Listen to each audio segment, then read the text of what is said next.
Nous sommes le mardi 23 juin, bienvenue à bord si vous nous rejoignez, il est quasiment 8h20 et c'est l'heure de retrouver notre invité du jour, Jean-Marc Dumonté, qui nous accueille d'ailleurs chez lui à Paris. Bonjour Jean-Marc Dumonté, je précise que vous êtes Bonjour. producteur de théâtre, patron d'ailleurs de 6 théâtres parisiens et que vous présidez les fameux Molières dont la 32e cérémonie sera diffusée ce soir sur France 2. Ce sera effectivement au théâtre ce soir, très franchement, et c'est pour ça qu'on vous a sollicité ce matin et encore merci d'être avec nous. Est-ce que vous n'avez pas failli, à un moment donné, jeter l'éponge quand même, compte tenu de la crise que Ja- l'on a traversée? Jamais, jamais, surtout pas. Et je dois remercier France 2, Michel Field, Delphine Ernotte, qui, dès la fin mars, ont accepté ma demande un peu surréaliste à l'époque de maintenir cette cérémonie des Molières, parce que je pensais qu'un jour, ce Covid il serait derrière nous, et qu'un jour, on aurait envie et besoin de fêter le théâtre, de célébrer le théâtre, parce que c'est ça les Molières. Donc, c'était surtout pas jeter l'éponge, au contraire, c'était saisir cette lueur d'espoir qu'étaient les Molières pour faire une grande fête autour du théâtre. Et je suis heureux que ça intervienne maintenant, justement le lendemain où les cinémas ont ouvert, où les théâtres peuvent ouvrir. Donc c'est un grand moment pour toute la famille du théâtre.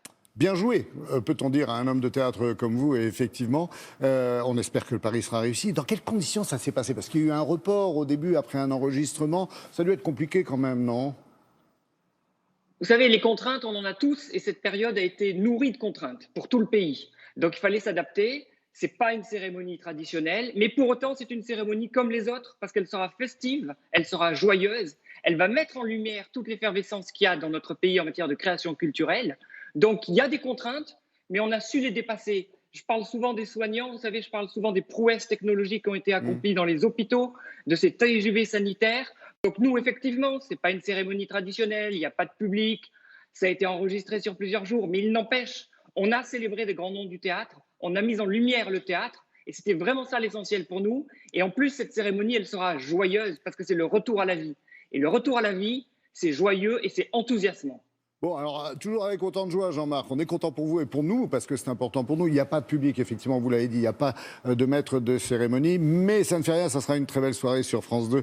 Et grâce à tous les professionnels du théâtre. Il y a eu beaucoup de participation, au fait, compte tenu de cette Oui, situation. écoutez, on a eu 70% de participation, ce qui est un bon Mmh. chiffre, même si dorénavant, on sait que les petits problèmes postaux qu'on a rencontrés n'ont pas facilité sans doute un vote un peu plus important, mais 70%, c'est une très bonne participation. Je ne pense pas qu'il y a ça au municipal là, en fin de semaine. Donc on peut dire que la famille du théâtre, elle a suivi et elle avait envie. Vous savez, c'est la première grande manifestation autour du théâtre depuis ce confinement du 14 mars.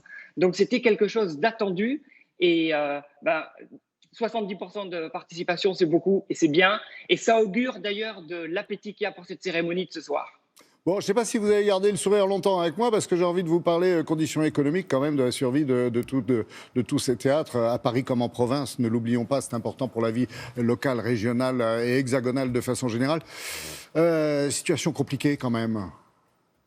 Évidemment, la situation est compliquée, mais elle est compliquée pour toutes les entreprises du pays. Alors, on a été sous perfusion. Maintenant, il faut se redéployer, il faut redémarrer. C'est vrai que l'enjeu, il sera important au mois de septembre, quand toutes les salles vont ouvrir avec leur programmation. Et c'est vrai qu'on sera attendu et nos chiffres seront assez déterminants pour la suite. Mais vous savez, il faut qu'on reparte à l'essentiel. L'essentiel pour nous, c'est de proposer, de préparer, de produire, d'imaginer des beaux spectacles. Si on a des beaux spectacles, on arrivera à dépasser cette crise et le public reviendra. Et moi, je lance un appel aux 67 millions de Français. Vous êtes beaucoup nourris de culture pendant cette crise. Les artistes ont vraiment joué le jeu, ils ont été présents sur les réseaux sociaux, à la télévision, sur les plateformes.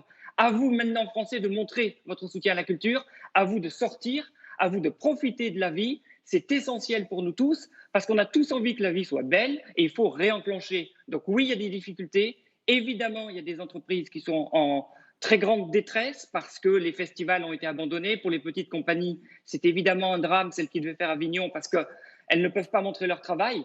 Mais je pense qu'il faut se tourner vers l'avenir. C'est en tout cas l'idée des Molières, c'est se tourner vers l'avenir, c'est montrer que le théâtre est vivant. Et nous, notre responsabilité, acteurs de la culture, c'est d'avoir des très beaux spectacles et qu'il y ait des urgences pour le public de venir. En tout cas, on attend le public et on a hâte. C'est étonnant quand même, Jean-Marc, que vous ne sollicitiez pas plus l'aide de l'État. Mais l'État est beaucoup intervenu. Vous savez, il y a une mesure phare qui est le maintien de l'intermittence qui est essentiel parce que c'est des dizaines et des dizaines de milliers d'emplois qui étaient malmenés et cette année blanche permet aux plus fragiles de faire face à la crise. Ensuite, il y a eu, comme toutes les entreprises, le chômage partiel, le report des charges, les prêts garantis par l'État. On verra au mois de septembre où on en est et on verra comment on peut se faire appuyer. Mais je crois qu'aujourd'hui, chacun doit porter sa part de la renaissance du pays. Nous, notre part, c'est imaginer des spectacles, c'est avancer. Les Molières, c'est pour avancer. L'ouverture de nos théâtres, c'est pour avancer. C'est pour dire au public, vous pouvez revenir dans nos salles. Il n'y a pas de risque. Tout est maîtrisé. Il y a des règles sanitaires qui se sont heureusement assez assouplies. Nous, on a envie qu'il y ait 100% d'assouplissement, c'est-à-dire qu'on puisse retrouver les conditions normales. C'est pour très, très bientôt. C'est pour très, très bientôt, je pense, parce qu'on voit le fil de ce virus quand même se déliter. Donc, nous, on doit avancer. On doit avancer et on doit être au rendez-vous et on doit apporter du divertissement, on doit apporter de très beaux spectacles aux Français. C'est en tout cas ça notre mobilisation.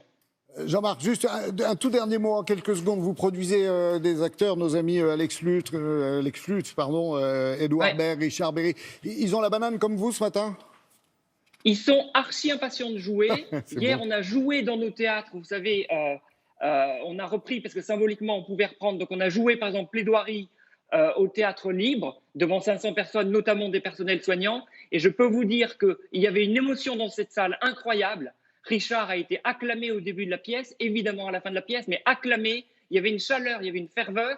Les Français, ils attendent qu'une chose, revenir dans nos salles. Donc, à nous de jouer et aux Français de jouer, à tous les Français de jouer, parce qu'on a envie de profiter de la vie maintenant, après cette période si particulière. Merci beaucoup, on est de tout cœur avec vous, Jean-Marc Dumontet. Merci d'avoir été avec nous.